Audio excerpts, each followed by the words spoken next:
Imagine being 17 years old, standing on the side of a dusty Iowa road with everything you own stuffed into one worn duffel bag. No car, no home, $47 in your pocket and nowhere to go. That was Danny Crawford on June 14th, 1973, the day his stepfather threw him out like garbage. "You're not my kid," the man had said. "Get out." Danny's mother just stood there crying, watching her own son get kicked to the curb, and she said absolutely nothing to stop it. But what happened next would turn that moment of complete devastation into a $4 million empire, and it all started with a piece of junk nobody wanted. Danny stood there as the sun dropped lower, trying not to let panic swallow him whole. 17, just graduated high school. No family who wanted him. Then a beat-up truck pulled over and an old farmer named Earl Mitchell asked if he needed a ride. Danny climbed in, and after a few miles of silence, Earl asked where he was headed. "I don't know," Danny admitted. "Just got kicked out." Earl didn't flinch. He just kept driving, processing what this meant. Then he made Danny an offer that would change everything. "I need help on my farm," Earl said. $80 a week. You can sleep in my machine shed until we figure something better." Danny felt tears coming but held them back. He'd just been handed a lifeline by a complete stranger, and he grabbed it with both hands. That's how Danny Crawford became a farmhand at 17, sleeping on a cot in a machine shed, working sunrise to sunset for barely enough to survive. But here's where the story takes its first twist, because Danny wasn't planning to stay a farmhand forever. Earl Mitchell was 68 years old, slowing down, farming 400 acres of corn and beans. He needed help, and Danny threw himself into the work like his life depended on it. Because it did. Within 2 weeks, Earl trusted him to run equipment. Within 3 months, Danny had saved $940 by living on almost nothing. He fixed an old 1962 Chevy pickup that barely ran, taught himself mechanics using Earl's tools and salvaged parts. Then one Saturday in September, Danny saw an ad in the local paper that would become the foundation of everything. Farmall, H-tractor for sale, needs work, $100. Most people would have kept scrolling. The tractor was a disaster, a 1948 Farmall that hadn't run in 5 years, sitting in some guy's shed with a seized engine, flat tires rust-eating through the metal, paint faded to almost nothing. The owner, Robert Hayes, was 74 and just wanted it gone. "You really want this junk?" he asked Danny. But Danny saw something nobody else did. He saw potential. He paid the $100, which nearly wiped him out, leaving him with just $840 to his name. Then he made a deal that would prove he was smarter than anyone gave him credit for. "Let me work on it here until I get it running," Danny told Robert. "Then I'll haul it away." Robert agreed, probably thinking the kid would give up after a week. He had no idea who he was dealing with. Danny spent the next 6 weeks working every Sunday on that tractor, learning as he went. Earl let him use tools and taught him some tricks, but mostly Danny figured it out himself through trial and error, bleeding knuckles and pure determination. He unseized the engine by soaking the cylinders in penetrating oil for 2 weeks, slowly working the pistons free. He rebuilt the carburetor with a $15 kit, cleaned out the fuel system, replaced spark plugs, overhauled the magneto. He found used tires at a salvage yard for $40 total and mounted them himself. He scraped off the loose rust, primed and painted it. Harvester red for $58. By the end of October, that Farmall ran. It wasn't perfect, smoked a little, made noise, but it ran. It would pull implements and farm. Danny had turned a $100 piece of junk into a working tractor, and Earl was impressed. "That's real good work, Danny," he said. "What are you going to do with it?" Danny looked at that tractor and saw his future. "I don't know yet," he said, "but I'll figure something out." And figure it out he did. in a way that would shock everyone who thought he was just another poor kid going nowhere. That winter, Earl got pneumonia and spent 3 weeks in the hospital. Danny ran the entire farm by himself, 400 acres, feeding cattle, doing maintenance, keeping everything running without supervision. When Earl came home in January 1974, he pulled Danny aside. "You saved this place while I was gone. I owe you more than I've paid." Danny shook his head. "You gave me a chance when nobody else would. We're even." But Earl disagreed, and what he said next would launch Danny's empire. "I'm 70. Can't farm much longer. How'd you like to rent 80 acres from me and farm it yourself?" Danny was stunned. He didn't have equipment, just that old Farmall. But Earl believed in him. "That Farmall will handle 80 acres if you're patient," Earl said. "I'll rent you the land for $4,000 a year. Pay me after harvest. If you make it work, maybe we expand next year." Danny couldn't process why this man would take such a risk on a kid with nothing. "Because you remind me of myself at your age," Earl explained. "Poor, kicked around, but willing to work. Somebody gave me a chance once. I'm giving you one." And with those words, Danny Crawford went from farmhand to farmer overnight, but the real test was just beginning. Danny rented those 80 acres at 18 years old. He used his $100 Farmall and borrowed Earl's planter and cultivator, planted corn on all 80 acres that spring. He was living in a machine shed, driving a tractor he'd resurrected from the dead, farming his own land. That summer, he worked harder than humanly possible, handling Earl's 400 acres during the day and his own 80 acres in the early mornings and late evenings. He slept maybe 5 hours a night. The corn grew well, good year, decent rain, no major disasters. Then harvest came in September, and everything Danny had gambled on came down to those few days. He borrowed Earl's combine and spent 4 days harvesting his 80 acres. The yield was 112 bushels per acre, total of 8,960 bushels. Corn was selling for $3.70 per bushel. Danny's gross was $33,152. After rent, seed, fertilizer, and costs, Danny netted $16,400. At 18 years old, farming 80 acres with a $100 tractor, Danny had made $16,000 in one season. Most young farmers fail their first year. Danny succeeded spectacularly, and he was just getting started. Earl was impressed, but Danny wasn't celebrating. "I'm not done yet," he said. "I want to do it again. Bigger." And that's exactly what he did. In 1975, Danny rented 160 acres from Earl, made $28,000. He bought a used 1964 Ford tractor for $1,200. Now he had 2 tractors. In 1976, he rented 240 acres, made $41,000. In 1977, he rented 320 acres from Earl, plus another 80 from a neighbor, made $68,000. He bought his first combine, a used 1968 John Deere, for $9,000. The numbers kept climbing, and so did Danny's confidence. By 1978, Danny was 22 years old, farming 400 acres, and had accumulated $94,000 in savings. Earl retired from farming completely and let Danny run the whole 400 acres. "It's all yours to farm, Danny. Pay me $10,000 annually. Rest is yours." Danny became Earl's de facto farm operator, and he rented another 300 acres from neighbors. At 22, he was farming 700 acres total.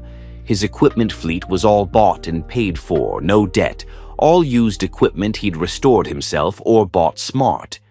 That $100 Farmall from 1973, the 64 Ford, a 72 International, the 68 Deere combine.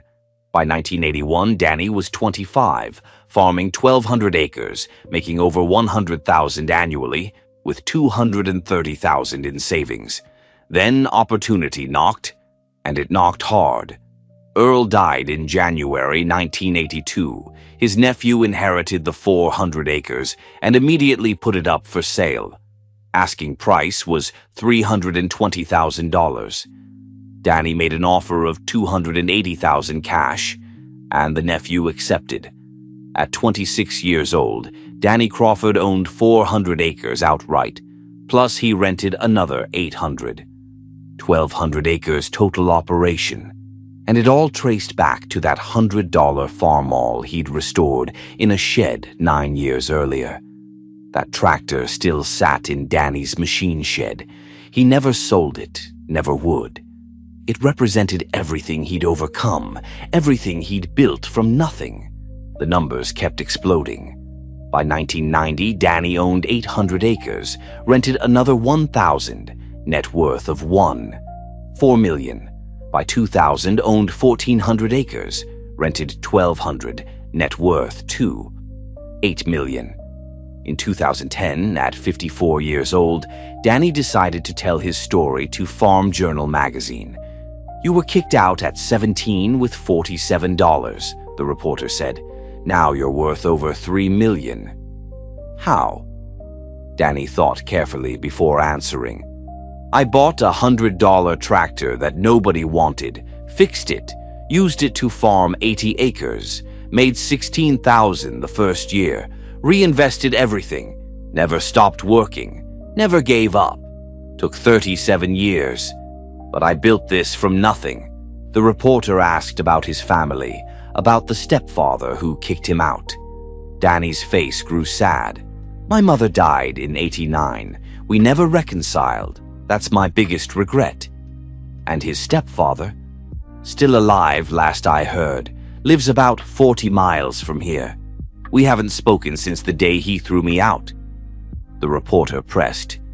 "Do you want him to know about your success?" Danny shook his head. "I don't need his approval anymore. I needed it when I was 17. Not now. I proved what I needed to prove to the only person who mattered, myself." But the story wasn't over, because Danny's past was about to catch up with him in the most unexpected way. In 1998, Danny was at a farm equipment auction, looking at used combines when a man approached him. 50s, weathered face, farmer's hands. "You Danny Crawford?" the man asked. Danny nodded, wary. The man extended his hand. "I'm Tom Crawford, your father." Danny's world stopped. His biological father, who'd left when Danny was 3 years old, standing right there after 43 years of nothing. No calls, no letters, no child support, no acknowledgement that Danny even existed. Tom Crawford had vanished in 1958 and now suddenly reappeared like a ghost. "What do you want?" Danny asked, voice cold as ice. Tom looked uncomfortable. "I heard about you. How you've done well. Got a big farm. I wanted to see you, maybe talk." Danny felt rage building. "You wanted to talk? Where were you when I was 17 and homeless?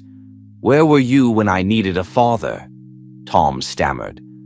"I was young, couldn't handle being a parent, made mistakes." Danny stepped closer. "You weren't young. You were 25 when you left. You chose to abandon me. Now you show up because you heard I have money. Let me be clear, you get nothing. Not my time, not my money, not my forgiveness. You're not my father.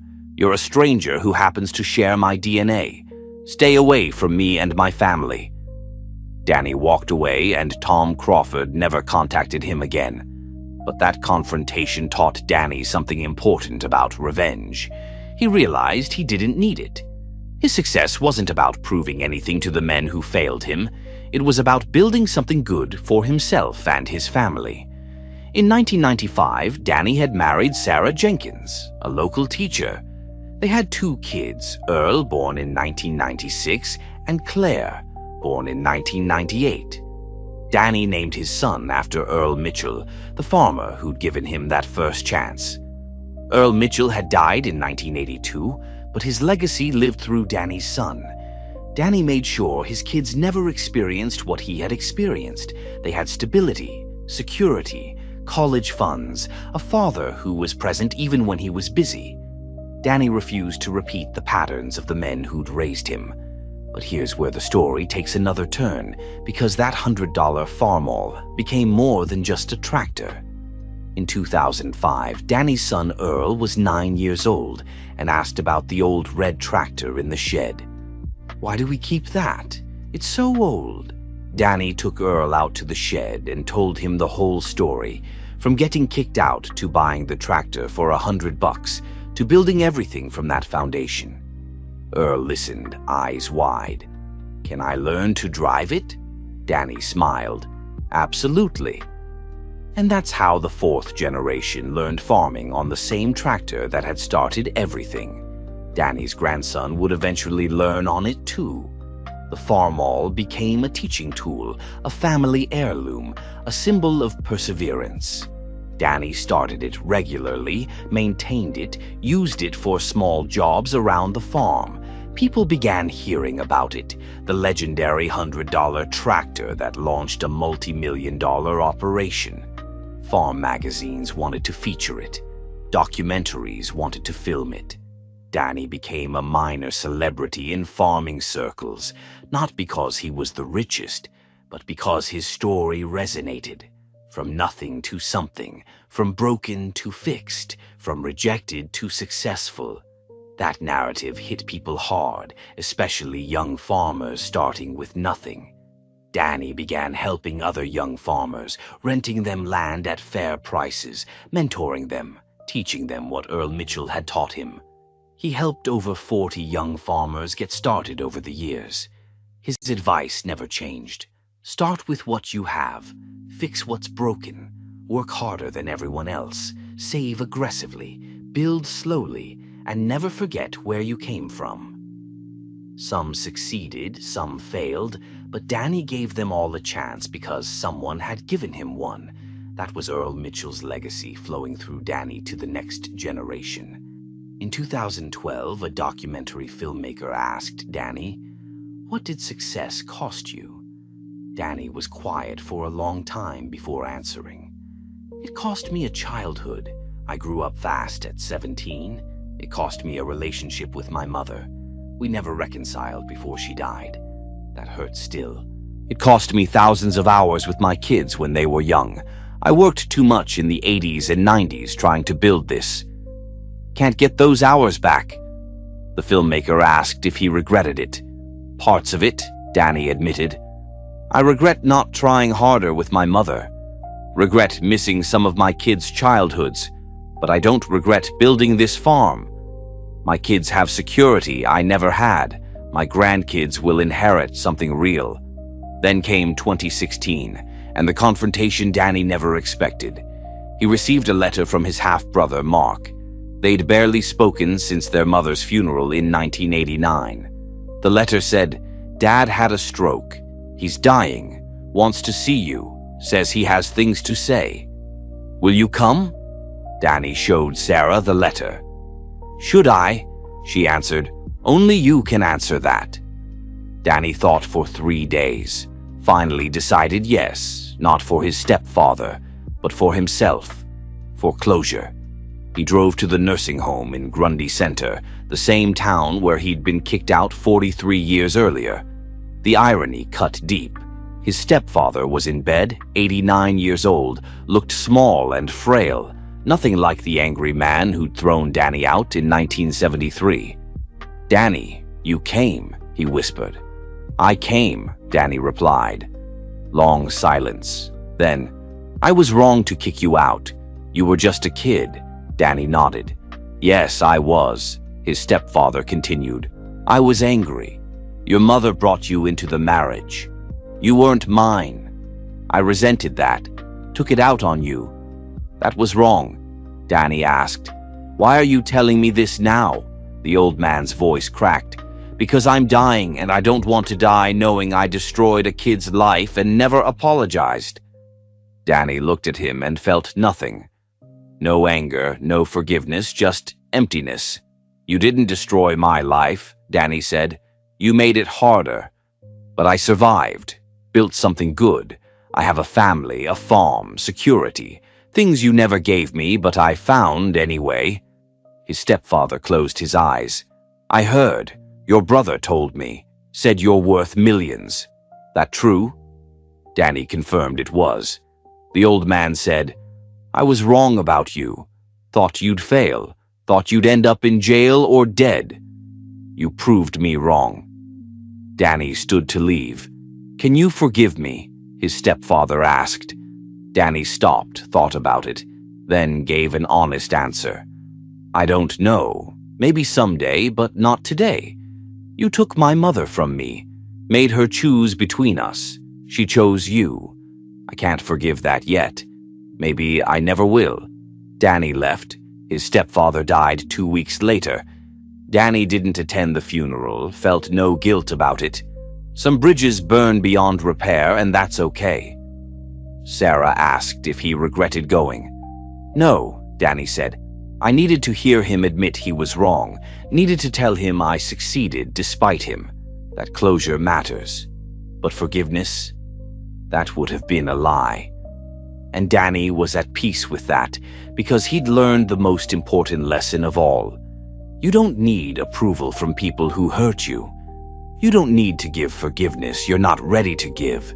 You just need to build a good life despite them. Today, Danny Crawford is 68 years old and still farms, though his son Earl runs most of the operation now. 1,800 acres total. Danny helps during planting and harvest, but has mostly retired. His net worth as of 2024 is $2 million, built from nothing over 51 years. That 1948 Farmall H still runs. Earl maintains it, starts it monthly, uses it occasionally, shows it at farm shows where people gather to see the tractor that launched a multi-million-dollar farm. Danny's story has been told in Farm Journal, Successful Farming Magazine, multiple documentaries, and at countless speaking events. The farmhouse where Danny lives has one rule. Everyone who visits must go see the Farmall, must hear the story, must understand that success isn't about where you start, but what you do with what you have. Danny keeps a photo from June 14, 1973, him standing on County Road 22 with that duffel bag, 17, kicked out, scared, lost. Next to it, a photo from September 1974, him on the restored Farmall, farming his first 80 acres. The transformation between those photos is 1 year, but it represents everything, from hopeless to hopeful, from victim to victor, from kicked out to landowner, all because of a $100 tractor that nobody else wanted. Danny's grandchildren learned to drive on that Farmall, fourth generation to operate a tractor he bought for $100 in 1973. The tractor that proved broken things can be restored, that value isn't in appearance but in function, that small beginnings can lead to extraordinary outcomes. Danny fixed it with borrowed tools and determination, and in fixing it, he fixed himself. He proved that being kicked out wasn't the end of his story, just the beginning. That $47 in a duffel bag could become millions. That the next thing you find may be an old tractor, maybe an opportunity, maybe a kind farmer who gives you a chance, might be exactly what you need to build everything. The lesson lives forever. Somewhere in Iowa, a 1948 Farmall H still runs, 76 years old, still works, still reminds everyone who sees it that giving up is never the answer. That's Danny Crawford's legacy. That's what the $100 tractor became. Kicked out at 17, bought a piece of junk, fixed it, used it, built an empire. The tractor was just the tool. Danny was the builder. Together they created something nobody thought possible, a multi-million-dollar farm built from nothing by a kid everyone had given up on. Never give up, even when you're standing on a roadside with nothing, because what you find next might change everything. If this story inspired you, don't forget to subscribe and share it with someone who needs to hear that their current situation isn't their final destination. Drop a comment below and tell me what you'd do with $100 if you had to turn it into your future. Hit that like button if Danny's story proves that where you start doesn't determine where you finish. The choice is always yours, and sometimes the most broken things have the most potential. Thanks for watching. And remember, your Farmall moment is coming. You just have to recognize it when it arrives.